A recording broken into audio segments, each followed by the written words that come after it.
ਓਮ ਸ਼ਾਂਤੀ। ਅੱਜ 6/8/2022 ਦੀ ਬਾਣੀ ਹੈ।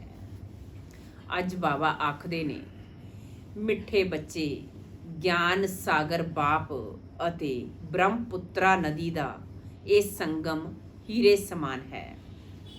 ਇੱਥੇ ਤੁਸੀਂ ਬੱਚੇ ਆਉਂਦੇ ਹੋ ਕੌੜੀ ਤੋਂ ਹੀਰੇ ਵਰਗਾ ਬਣ। ਅੱਜ ਬਾਬਾ ਨੇ ਪ੍ਰਸ਼ਨ ਪੁੱਛਿਆ, ਸਤੀਯੁਗੀ ਰਾਜਧਾਨੀ ਦੀ ਸਥਾਪਨਾ ਕਦੋਂ ਅਤੇ ਕਿਵੇਂ ਹੋਵੇਗੀ? ਸਤਯੁਗੀ ਰਾਜਧਾਨੀ ਦੀ ਸਥਾਪਨਾ ਕਦੋਂ ਅਤੇ ਕਿਵੇਂ ਹੋਵੇਗੀ? ਅੱਜ ਬਾਬਾ ਦਾ ਉੱਤਰ ਹੈ, ਜਦੋਂ ਸਾਰੀ ਪਾਤਿਤ ਸ੍ਰਿਸ਼ਟੀ ਦੀ ਸਫਾਈ ਹੋਵੇ, ਮਤਲਬ ਪੁਰਾਣੀ ਸ੍ਰਿਸ਼ਟੀ ਦਾ ਵਿਨਾਸ਼ ਹੋਵੇ, ਉਦੋਂ ਸਤਯੁਗੀ ਰਾਜਧਾਨੀ ਦੀ ਸਥਾਪਨਾ ਹੋਵੇਗੀ। ਉਸ ਤੋਂ ਪਹਿਲੇ ਤੁਹਾਨੂੰ ਤਿਆਰ ਹੋਣਾ ਹੈ, ਪਾਵਨ ਬਣਨਾ ਹੈ। ਨਵੀਂ ਰਾਜਧਾਨੀ ਦਾ ਸੰਬਤ ਉਦੋਂ ਸ਼ੁਰੂ ਹੋਵੇਗਾ ਜਦੋਂ ਇੱਕ ਵੀ ਪਾਤਿਤ ਨਹੀਂ ਰਹੇਗਾ। ਇੱਥੋਂ ਤੋਂ ਇਹ ਸੰਬਤ ਸ਼ੁਰੂ ਨਹੀਂ ਹੋਵਾਂਗੇ। ਭਾਵੇਂ ਰਾਧੇ ਕ੍ਰਿਸ਼ਨ ਦਾ ਜਨਮ ਹੋ ਜਾਏਗਾ, ਪਰ ਉਸ ਸਮੇਂ ਤੋਂ ਸਤਯੁਗ ਨਹੀਂ ਕਹਾਂਗੇ। ਜਦੋਂ ਉਹ ਲਕਸ਼ਮੀ ਨਾਰਾਇਣ ਦੇ ਰੂਪ ਵਿੱਚ ਰਾਜ ਗੱਦੀ ਤੇ ਬੈਠਣਗੇ, ਉਦੋਂ ਸੰਬਤ ਸ਼ੁਰੂ ਹੋਵੇਗਾ। ਉਦੋਂ ਤੱਕ ਆਤਮਾਵਾਂ ਆਉਂਦੀਆਂ ਜਾਂਦੀਆਂ ਰਹਿਣਗੀਆਂ। ਇਹ ਸਭ ਵਿਚਾਰ ਮੰਥਨ ਕਰਨ ਦੀ ਗੱਲ ਹੈ। ਗੀਤ ਹੈ, ਇਹ ਹੀ ਬਹਾਰ ਹੈ। ਓਮ ਸ਼ਾਂਤੀ। ਇਹ ਬੱਚੇ ਕਿੱਥੋਂ ਆਏ ਹੋਏ ਹੈ? ਗਿਆਨ ਸਾਗਰ ਦੇ ਕੰਠੇ ਤੇ। ਉਵੇਂ ਰਹਿੰਦੇ ਹੈ ਗਿਆਨ ਗੰਗਾ ਦੇ ਕੰਠੇ ਤੇ, ਅਤੇ ਹੁਣ ਆਏ ਹੈ ਗਿਆਨ ਸਾਗਰ ਦੇ ਕੰਠੇ ਤੇ। ਕੌਣ ਆਏ ਹੈ? ਗਿਆਨ ਗੰਗਾਵਾਂ। ਕੀ ਬਣਨ ਦੇ ਲਈ? ਹੀਰੋ ਕੌੜੀ ਤੇ ਹੀਰੇ, ਮਤਲਬ ਕੰਗਾਲ ਤੋਂ ਸਰਤਾਜ ਬਣਨ ਦੇ ਲਈ। ਬ੍ਰਹਮਾ ਹੈ ਬ੍ਰਹਮਪੁੱਤਰਾ ਅਤੇ ਸ਼ਿਵ ਹੈ ਗਿਆਨ ਸਾਗਰ। ਇਹ ਹੈ ਬ੍ਰਹਮਪੁੱਤਰਾ ਨਦੀ। ਬੱਚਾ ਤੇ ਹੈ ਨਾ, ਬ੍ਰਹਮਾ ਵਲਦ ਸ਼ਿਵ। ਤੁਸੀਂ ਹੋ ਪੋਤਰੇ ਅਤੇ ਪੋਤਰੀਆਂ। ਕਲਕੱਤਾ ਵਿੱਚ ਸਾਗਰ ਅਤੇ ਨਦੀ ਦਾ ਬਹੁਤ ਭਾਰੀ ਮੇਲਾ ਲੱਗਦਾ ਹੈ। ਉੱਥੇ ਗੰਗਾ, ਬ੍ਰਹਮਪੁੱਤਰਾ ਅਤੇ ਸਾਗਰ ਮਿਲਦੇ ਹੈ। ਬ੍ਰਹਮਪੁੱਤਰਾ ਵਿੱਚ ਹੋਰ ਵੀ ਨਦੀਆਂ ਮਿਲਦੀਆਂ ਹੈ। ਮੁੱਖ ਹੈ ਬ੍ਰਹਮਪੁੱਤਰਾ ਅਤੇ ਸਾਗਰ ਦਾ ਸੰਗਮ। ਉਹਨਾਂ ਨੂੰ ਹੀ ਕਹਿੰਦੇ ਹੈ ਡਾਇਮੰਡ ਹਾਰਬਰ। ਇਹ ਨਾਮ ਅੰਗਰੇਜ਼ਾਂ ਨੇ ਰੱਖਿਆ ਹੈ। ਅਰਥ ਕੁਝ ਵੀ ਨਹੀਂ ਸਮਝਦੇ, ਨਾਮ ਹੀ ਸਿਰਫ ਇਵੇਂ ਹੀ ਰੱਖ ਦਿੰਦੇ ਹੈ। ਬਾਪ ਅਰਥ ਸਮਝਾਉਂਦੇ ਹੈ। ਤੁਸੀਂ ਆਏ ਹੋ ਇਸ ਸਮੇਂ ਬ੍ਰਹਮਪੁੱਤਰਾ ਤੇ ਗਿਆਨ ਦੇ ਸਾਗਰ ਦੇ ਕੋਲ ਸਮੁਖ। ਉੱਥੇ ਵੀ ਸਾਗਰ ਦੇ ਸਮੁਖ ਜਾਂਦੇ ਹੋ ਹੀਰਾ ਬਣਨ ਦੇ ਲਈ, ਪਰ ਹੀਰੇ ਦੇ ਬਦਲੇ ਪੱਥਰ ਬਣ ਜਾਂਦੇ ਹੈ, ਕਿਉਂਕਿ ਉਹ ਹੈ ਭਗਤੀ ਮਾਰਗ। ਇਹ ਸੰਗਮ ਹੈ ਆਤਮਾ ਅਤੇ ਪਰਮਾਤਮਾ ਦਾ, ਦੋਨੋਂ ਇਕੱਠੇ ਹੈ। ਉਹ ਜੜ, ਇਹ ਚੈਤਨਯ। ਇਹ ਤਾਂ ਕਿੱਥੋਂ ਵੀ ਜਾ ਸਕਦੇ ਹੈ।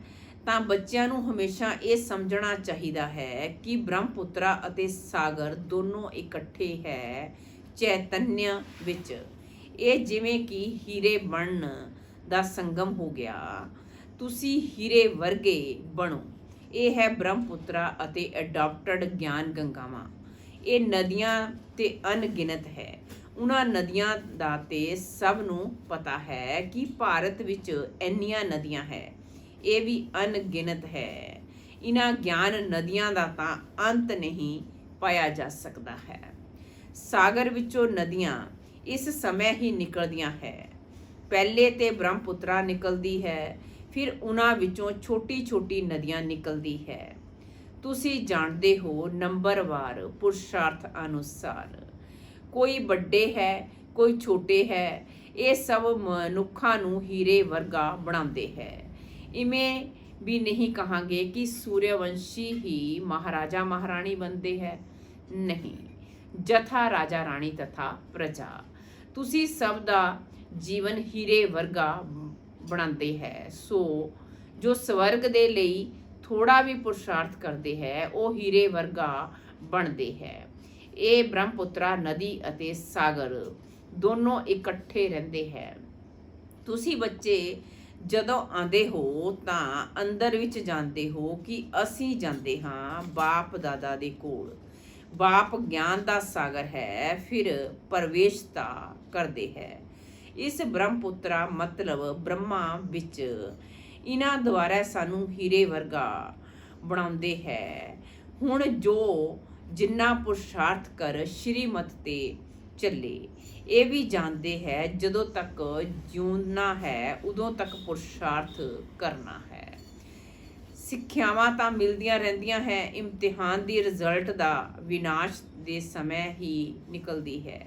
ਇੱਕ ਪਾਸੇ ਰਿਜ਼ਲਟ ਨਿਕਲੇਗੀ, ਦੂਸਰੇ ਪਾਸੇ ਵਿਨਾਸ਼ ਸ਼ੁਰੂ ਹੋਵੇਗਾ, ਫਿਰ ਤਾਂ ਹਾਹਾਕਾਰ ਹੋ ਜਾਂਦਾ ਹੈ, ਗੱਲ ਨਾ ਪੁੱਛੋ। ਇਸ ਲਈ ਵਿਨਾਸ਼ ਹੋਣ ਤੋਂ ਪਹਿਲੇ, ਲੜਾਈ ਹੋਣ ਤੋਂ ਪਹਿਲੇ ਤਿਆਰ ਹੋਣਾ ਹੈ। ਸਮਝਣਾ ਚਾਹੀਦਾ ਹੈ ਬਾਕੀ ਕੀ ਸਮੇਂ ਹੋਵੇਗਾ, ਅਤੇ ਇਹ ਵੀ ਜਾਣਦੇ ਹੋ ਕਿ ਜਦੋਂ ਸਾਡੀ ਰਾਜਧਾਨੀ ਸਥਾਪਨ ਹੁੰਦੀ ਹੈ ਤਾਂ ਇਹ ਸਾਰੀ ਸਫਾਈ ਵੀ ਹੋਣੀ ਹੈ। ਤੁਸੀਂ ਪਾਵਨ ਬਣਦੇ ਹੋ, ਉਹ ਹੈ ਪਤਿਤ। ਸਭ ਪਤਿਤ ਖਲਾਸ ਹੋ ਜਾਣ, ਹਿਸਾਬ ਕਿਤਾਬ ਚੁਕਤੂ ਕਰ, ਸਭ ਵਾਪਿਸ ਚਲੇ ਜਾਣ। ਇੱਕ ਵੀ ਪਤਿਤ ਨਾ ਰਹੇ ਤਾਂ ਕਹਿਣਗੇ ਪਾਵਨ ਦੁਨੀਆ। ਤੁਸੀਂ ਇਸ ਸਮੇਂ ਹੋ ਪਾਵਨ, ਪਰ ਸਾਰੀ ਦੁਨੀਆ ਤਾਂ ਪਾਵਨ ਨਹੀਂ ਹੈ ਨਾ। ਪਾਵਨ ਬਣੇਗੀ ਜ਼ਰੂਰ, ਜਦੋਂ ਵਿਨਾਸ਼ ਹੋਵੇਗਾ ਉਦੋਂ ਸਾਰੀ ਦੁਨੀਆ ਪਾਵਨ ਹੋਵੇਗੀ। ਉਸ ਨੂੰ ਨਈ ਦੁਨੀਆ ਕਹਾਂਗੇ। ਨਈ ਦੁਨੀਆ ਦਾ ਸੰਬੰਧ ਕੋਈ ਪੁੱਛੇ ਤਾਂ ਸਮਝਾਉਣਾ ਚਾਹੀਦਾ ਹੈ। ਜਦੋਂ ਮਹਾਰਾਜਾ ਮਹਾਰਾਣੀ ਤਖਤ ਤੇ ਬੈਠਦੇ ਹੈ ਉਦੋਂ ਨਵਾਂ ਸੰਬੰਧ ਸ਼ੁਰੂ ਹੁੰਦਾ ਹੈ। ਜਦੋਂ ਤੱਕ ਨਵਾਂ ਸੰਬੰਧ ਸ਼ੁਰੂ ਹੋਵੇ ਉਦੋਂ ਤੱਕ ਪੁਰਾਣਾ ਜ਼ਰੂਰ ਕਾਇਮ ਰਹੇਗਾ। ਇੱਥੋਂ ਤੋਂ ਸੰਬੰਧ ਸ਼ੁਰੂ ਨਹੀਂ ਹੋਵੇਗਾ। ਅਸੀਂ ਬ੍ਰਾਹਮਣ ਭਾਵੇਂ ਨਵੇਂ ਹਾਂ, ਪਰ ਦੁਨੀਆ ਮਤਲਬ ਸਾਰੀ ਪ੍ਰਿਥਵੀ ਥੋੜੇ ਹੀ ਨਵੀਂ ਹੈ। ਹੁਣ ਹੈ ਸੰਗਮ, ਕਲਯੁਗ ਤੇ ਬਾਅਦ ਸਤਯੁਗ ਆਉਣਾ ਹੈ। ਅਸੀਂ ਕਹਿੰਦੇ ਹੀ ਹਾਂ first prince princess Radhe Krishna, ਫਿਰ ਵੀ ਅਸੀਂ ਉਸ ਸਮੇਂ ਸਤਯੁਗ ਨਹੀਂ ਕਹਾਂਗੇ। ਜਦੋਂ ਤੱਕ ਲక్ష్ਮੀ ਨਾਰਾਇਣ ਤਖਤ ਤੇ ਨਹੀਂ ਬੈਠੇ ਹੈ ਉਦੋਂ ਤੱਕ ਕੁਛ ਨਾ ਕੁਛ ਖਿੱਟ ਪਿੱਟ ਹੁੰਦੀ ਰਹੇਗੀ, ਭਾਵੇਂ ਰਾਧੇ ਕ੍ਰਿਸ਼ਨ ਆ ਜਾਂਦੇ ਹੈ। ਦੇਖੋ, ਇਹ ਹੈ ਵਿਚਾਰ ਸਾਗਰ ਮੰਥਨ ਕਰਨ ਦੀਆਂ ਗੱਲਾਂ। ਸਤਯੁਗ ਜਦੋਂ ਸ਼ੁਰੂ ਹੋਵੇਗਾ ਉਦੋਂ ਸੰਬਤ ਸ਼ੁਰੂ ਹੋਵੇਗਾ। ਸੂਰਿਆਵੰਸ਼ੀ ਡਾਇਨੈਸਟੀ ਦਾ ਸੰਬਤ ਫਲਾਨਾ, ਪਰ ਪ੍ਰਿੰਸ ਪ੍ਰਿੰਸੈਸ ਦੇ ਨਾਮ ਤੇ ਸੰਬਤ ਕਦੀ ਨਹੀਂ ਹੁੰਦਾ।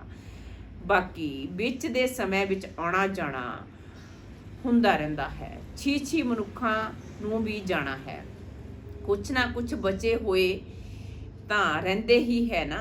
ਜੋ ਵੀ ਬਚੇ ਹੋਏ ਹੋਣਗੇ ਉਹ ਵੀ ਵਾਪਿਸ ਜਾਣ ਟਾਈਮ ਲੱਗਦਾ ਹੈ।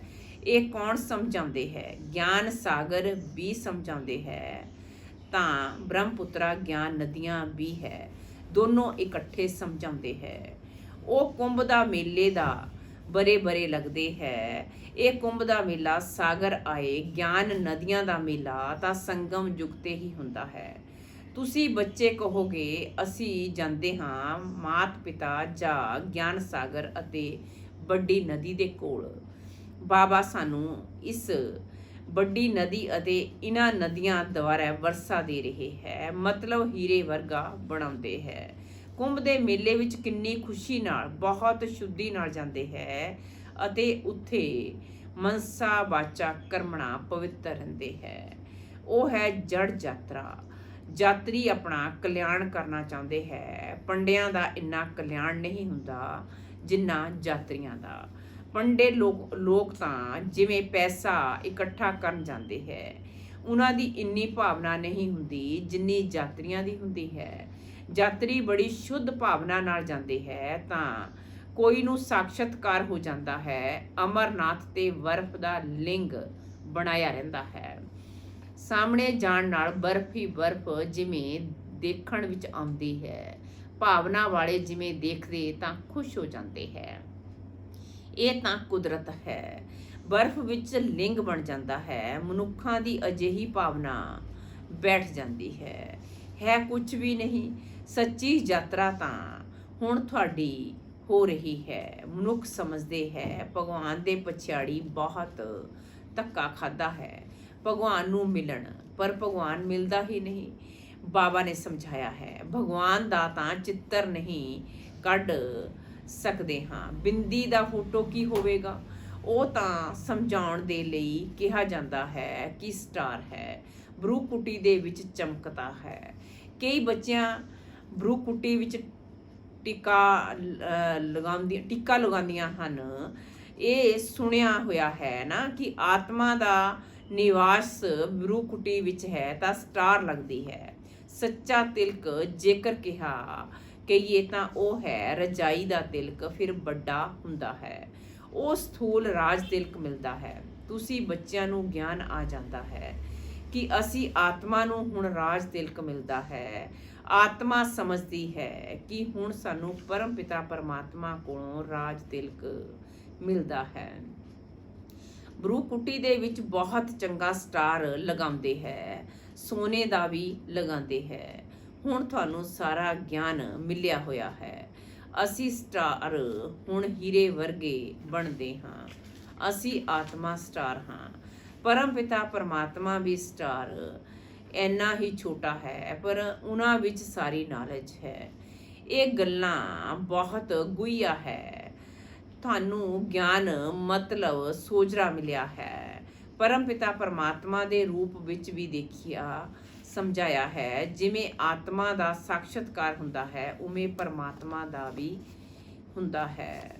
ਕਹਿੰਦੇ ਹੈ ਜਿਵੇਂ ਤੁਸੀਂ ਹੋ ਉਵੇਂ ਮੈਂ ਹਾਂ। ਬਾਕੀ ਬੱਚਿਆਂ ਨੂੰ ਬਾਪ ਦਾ ਕੀ ਸਾਖਸ਼ਾਤਕਾਰ ਚਾਹੀਦਾ ਹੈ। ਆਤਮਾ ਛੋਟੀ ਵੱਡੀ ਨਹੀਂ ਹੁੰਦੀ। ਤਾਂ ਬਾਬਾ ਕਹਿੰਦੇ ਸਿਰਫ ਮਹਿਮਾ ਅਤੇ ਪਾਠ ਵੱਖ-ਵੱਖ ਹੈ, ਹੋਰ ਸਭ ਤੋਂ ਵੱਖ-ਵੱਖ ਹੈ, ਇੱਕ ਨਾ ਮਿਲੇ ਦੂਸਰੇ ਨਾਲ। ਐਕਟਰਸ ਤਾਂ ਪਾਠ ਇੱਕ ਜਿਹਾ ਥੋੜੇ ਹੀ ਹੋ ਸਕਦਾ ਹੈ। ਬਾਬਾ ਆਖਦੇ ਨੇ ਇਸ ਨੂੰ ਈਸ਼ਵਰ ਦੀ ਕੁਦਰਤ ਕਿਹਾ ਜਾਂਦਾ ਹੈ। ਅਸਲ ਵਿੱਚ ਡਰਾਮੇ ਦੀ ਕੁਦਰਤ ਕਹੀਏ, ਕਿਉਂਕਿ ਬਾਬਾ ਇਵੇਂ ਨਹੀਂ ਕਹਿੰਦੇ ਕਿ ਮੈਂ ਡਰਾਮਾ ਬਣਾਇਆ ਹੈ। ਫਿਰ ਪ੍ਰਸ਼ਨ ਉੱਠੇਗਾ ਕਿ ਕਦੋਂ ਬਣਾਇਆ। ਇਸ ਨੂੰ ਹੀ ਕਿਹਾ ਜਾਂਦਾ ਹੈ ਕੁਦਰਤ। ਇਹ ਚੱਕਰ ਕਿਵੇਂ ਫਿਰਦਾ ਹੈ, ਸੋ ਹੁਣ ਤੁਸੀਂ ਜਾਣ ਗਏ ਹੋ। ਆਤਮਾ ਸਟਾਰ ਹੈ, ਉਸ ਵਿੱਚ ਕਿੰਨਾ ਵੱਡਾ ਪਾਠ ਹੈ। ਪਰਮ ਪਿਤਾ ਪਰਮਾਤਮਾ ਸਰਵ ਸ਼ਕਤੀਵਾਨ ਵਰਲਡ ਆਲਮਾਈਟੀ ਅਥਾਰਟੀ ਹੈ। ਗਿਆਨ ਦਾ ਸਾਗਰ ਕਿਹਾ ਜਾਂਦਾ ਹੈ। ਇੱਥੋਂ ਕਿਸੇ ਨੂੰ ਗਿਆਨ ਦਾ ਸਾਗਰ ਨਹੀਂ ਕਿਹਾ ਜਾਂਦਾ। ਵੇਦ ਸ਼ਾਸਤਰ ਪੜ੍ਹਨ ਅਤੇ ਸ਼ਾਸਤਰਾਂ ਦਾ ਹੀ ਗਿਆਨ ਸੁਣਾਉਂਦੇ ਹੈ। ਬਾਕੀ ਬਾਪ ਵਿੱਚ ਜੋ ਗਿਆਨ ਹੈ ਉਹ ਤਾਂ ਕੋਈ ਵਿੱਚ ਨਹੀਂ ਹੈ। ਭਗਵਾਨ ਹੀ ਆ ਕੇ ਸਹਿਜ ਰਾਜਯੋਗ ਦਾ ਗਿਆਨ ਸਿਖਾਉਂਦੇ ਹੈ। ਉਹਨਾਂ ਨੂੰ ਹੀ ਗਿਆਨ ਸਾਗਰ ਕਹਾਂਗੇ ਤਾਂ ਇਹ ਨਦੀਆਂ ਦਾ ਮੇਲਾ ਲੱਗਦਾ ਹੈ। ਇਹ ਵੀ ਸਮਝਦੇ ਹਾਂ ਕਿ ਸਾਗਰ ਤੋਂ ਹੀ ਨਦੀਆਂ ਨਿਕਲਦੀਆਂ ਹੈ। ਕਈ ਬੱਚਿਆਂ ਨੂੰ ਇਹ ਵੀ ਪਤਾ ਨਹੀਂ ਰਹਿੰਦਾ। ਉਵੇਂ ਹੀ ਤਾਂ ਤੁਹਾਡੀ ਗੱਲਾਂ ਨੂੰ ਕੋਈ ਵੀ ਨਹੀਂ ਜਾਣਦੇ। ਗਿਆਨ ਸਾਗਰ ਕਿਵੇਂ ਆਉਂਦਾ ਹੋਵੇਗਾ, ਉਹਨਾਂ ਕੋਲੋਂ ਗਿਆਨ ਗੰਗਾਵਾਂ ਕਿਵੇਂ ਗਿਆਨ ਪਾਉਂਦੀਆਂ ਹੋਣਗੀਆਂ। ਇਹ ਹੈ ਗਿਆਨ ਦੀਆਂ ਗੱਲਾਂ। ਮਨੁੱਖਾਂ ਦੁਆਰਾ ਬੁੱਧੀ ਵਿੱਚ ਜੋ ਗੱਲਾਂ ਬੈਠੀਆਂ ਹਨ ਤਾਂ ਸੱਚੀਆਂ ਗੱਲਾਂ ਕਿਸੇ ਨੂੰ ਪਤਾ ਨਹੀਂ ਹੈ। ਤੁਸੀਂ ਹੁਣ ਉਸ ਸਾਗਰ ਅਤੇ ਇਸ ਗਿਆਨ ਸਾਗਰ ਨੂੰ ਜਾਣ ਗਏ ਹੋ। ਹੁਣ ਉਹ ਸਾਗਰ ਅਤੇ ਨਦੀਆਂ ਦਾ ਦੁੱਖ ਦਿੰਦੀਆਂ ਰਹਿੰਦੀਆਂ ਹੈ। ਸਾਗਰ ਵੀ ਉਛਲ ਪਾਏ ਤਾਂ ਕਿੰਨਾ ਨੁਕਸਾਨ ਕਰ ਦਿੰਦੇ ਹੈ। ਮਨੁੱਖ ਸਮਝਦੇ ਹੈ ਸਵਰਗ ਸੀ, ਫਿਰ ਸਵਰਗ ਆਏਗਾ, ਪਰ ਇਸ ਸਮੇਂ ਤਾਂ ਨਰਕ ਹੈ। ਇਹਨਾਂ ਦੀ ਉਮਰ ਤਾਂ ਕਿਸੇ ਨੂੰ ਪਤਾ ਨਹੀਂ ਹੈ, ਘੋਰ ਹਨੇਰਾ ਹੈ। ਕਲਪ ਦੀ ਉਮਰ ਦਾ ਵੀ ਕਿਸੇ ਨੂੰ ਪਤਾ ਨਹੀਂ। ਕਹਿੰਦੇ ਵੀ ਹੈ ਇਹ ਜੋ ਡਰਾਮਾ ਹੈ ਇਹ ਫਿਰਦਾ ਰਹਿੰਦਾ ਹੈ, ਪਰੰਤੂ ਉਮਰ ਦਾ ਪਤਾ ਨਾ ਹੋਣ ਕਾਰਨ ਕੁਝ ਵੀ ਸਮਝਦੇ ਨਹੀਂ ਹੈ। ਬ੍ਰਹਮਾ ਦੇ ਮੁਖ ਦੁਆਰਾ ਬਾਪ ਬੈਠ ਸਾਰੇ ਵੇਦ ਸ਼ਾਸਤਰਾਂ ਦਾ ਸਾਰ ਸਮਝਾਉਂਦੇ ਹੈ। ਤਾਂ ਫਿਰ ਉਹਨਾਂ ਦੇ ਬ੍ਰਹਮਾ ਦੇ ਹੱਥ ਵਿੱਚ ਸ਼ਾਸਤਰ ਦੇ ਦਿੱਤੇ ਹੈ। ਅੱਛਾ, ਮਿੱਠੇ ਮਿੱਠੇ ਸਿੱਕੀ ਲੈਂਦੇ ਬੱਚਿਆਂ ਪ੍ਰਤੀ ਮਾਤ ਪਿਤਾ ਬਾਪ ਦਾਦਾ ਦਾ ਯਾਦ ਪਿਆਰ ਅਤੇ ਗੁੱਡ ਮਾਰਨਿੰਗ। ਰੂਹਾਨੀ ਬਾਪ ਦੀ ਰੂਹਾਨੀ ਬੱਚਿਆਂ ਨੂੰ ਨਮਸਤੇ। ਰੂਹਾਨੀ ਬੱਚਿਆਂ ਦੀ ਰੂਹਾਨੀ ਬਾਪ ਦਾਦਾ ਨੂੰ ਯਾਦ ਪਿਆਰ ਨਮਸਤੇ ਜੀ। ਧਾਰਨਾ ਲਈ ਮੁੱਖ ਸਾਰ ਨੰਬਰ 1 ਪਰ ਜਦੋਂ ਤੱਕ ਜਿਉਣਾ ਹੈ ਪੁਰਸ਼ਾਰਥ ਕਰਦੇ ਰਹਿਣਾ ਹੈ। ਬਾਪ ਦੀਆਂ ਸਿੱਖਿਆਵਾਂ ਨੂੰ ਅਮਲ ਵਿੱਚ ਲਿਆਉਣਾ ਹੈ। ਬਾਪ ਸਮਾਨ ਮਾਸਟਰ ਗਿਆਨ ਸਾਗਰ ਬਣਨਾ ਹੈ। ਦੂਸਰਾ ਨੰਬਰ ਰੂਹਾਨੀ ਪੰਡਾ ਬਣਨ ਸਭ ਨੂੰ ਸੱਚੀ ਯਾਤਰਾ ਕਰਾਉਣੀ ਹੈ। ਹੀਰੇ ਜਿਵੇਂ ਬਣਨਾ ਤੇ ਬਣਾਉਣਾ ਹੈ। ਵਰਦਾਨ ਹੈ ਅੱਜ ਦਾ। ਸ੍ਰੇਸ਼ਟ ਅਤੇ ਸ਼ੁਭ ਬ੍ਰਿਤੀ ਦੁਆਰਾ ਬਾਣੀ ਅਤੇ ਕਰਮ ਨੂੰ ਸ੍ਰੇਸ਼ਟ ਬਣਾਉਣ ਵਾਲੇ ਵਿਸ਼ਵ ਪਰਿਵਰਤਕ ਭਵ। ਸ੍ਰੇਸ਼ਟ ਅਤੇ ਸ਼ੁਭ ਬ੍ਰਿਤੀ ਦੁਆਰਾ ਬਾਣੀ ਅਤੇ ਕਰਮ ਨੂੰ ਸ੍ਰੇਸ਼ਟ ਬਣਾਉਣ ਵਾਲੇ ਵਿਸ਼ਵ ਪਰਿਵਰਤਕ ਭਵ। ਬਾਬਾ ਆਖਦੇ ਨੇ, ਜੋ ਬੱਚੇ ਆਪਣੀ ਕਮਜ਼ੋਰ ਬ੍ਰਿਤੀਆਂ ਨੂੰ ਮਿਟਾ ਕੇ ਸ਼ੁਭ ਅਤੇ ਸ੍ਰੇਸ਼ਟ ਬ੍ਰਿਤੀ ਧਾਰਨ ਕਰਨ ਦਾ ਵਰਤ ਲੈਂਦੇ ਹੈ, ਉਹਨਾਂ ਨੂੰ ਇਹ ਸ੍ਰਿਸ਼ਟੀ ਵੀ ਸ੍ਰੇਸ਼ਟ ਨਜ਼ਰ ਆਉਂਦੀ ਹੈ। ਬ੍ਰਿਤੀ ਨਾਲ ਦ੍ਰਿਸ਼ਟੀ ਅਤੇ ਕ੍ਰਿਤੀ ਦਾ ਵੀ ਕਨੈਕਸ਼ਨ ਹੈ। ਕੋਈ ਵੀ ਚੰਗੀ ਜਾਂ ਬੁਰੀ ਗੱਲ ਪਹਿਲਾਂ ਬ੍ਰਿਤੀ ਵਿੱਚ ਧਾਰਨ ਹੁੰਦੀ ਹੈ, ਫਿਰ ਬਾਣੀ ਅਤੇ ਕਰਮ ਵਿੱਚ ਆਉਂਦੀ ਹੈ। ਬ੍ਰਿਤੀ ਸ੍ਰੇਸ਼ਟ ਹੋਣਾ ਮਾਨਾ ਬਾਣੀ ਅਤੇ ਕਰਮ ਖੁਦ ਸ੍ਰੇਸ਼ਟ ਹੋਣਾ। ਬ੍ਰਿਤੀ ਨਾਲ ਹੀ ਵਾਈਬ੍ਰੇਸ਼ਨ ਵਾਯੂ ਮੰਡਲ ਬਣਦਾ ਹੈ। ਸ੍ਰੇਸ਼ਟ ਬ੍ਰਿਤੀ ਦਾ ਵਰਤ ਧਾਰਨ ਕਰਨ ਵਾਲੇ ਵਿਸ਼ਵ ਪਰਿਵਰਤਕ ਖੁਦ ਬਣ ਜਾਂਦੇ ਹੈ। ਸਲੋਗਨ ਹੈ ਅੱਜ ਦਾ, ਵਿਦੇਹੀ ਜਾਂ ਆਸ਼ਰੀਰੀ ਬਣਨ ਦਾ ਅਭਿਆਸ ਕਰੋ ਤਾਂ ਕਿਸੇ ਦੇ ਵੀ ਮਨ ਦੇ ਭਾਅ ਨੂੰ ਜਾਣ ਲਵੋਗੇ। ਵਿਦੇਹੀ ਜਾਂ ਆਸ਼ਰੀਰੀ ਬਣਨ ਦਾ ਅਭਿਆਸ ਕਰੋ ਤਾਂ ਕਿਸੇ ਦੇ ਵੀ ਮਨ ਦੇ ਭਾਵ ਨੂੰ ਜਾਣ ਲਵੋਗੇ। ਅੱਛਾ, ਓਮ ਸ਼ਾਂਤੀ।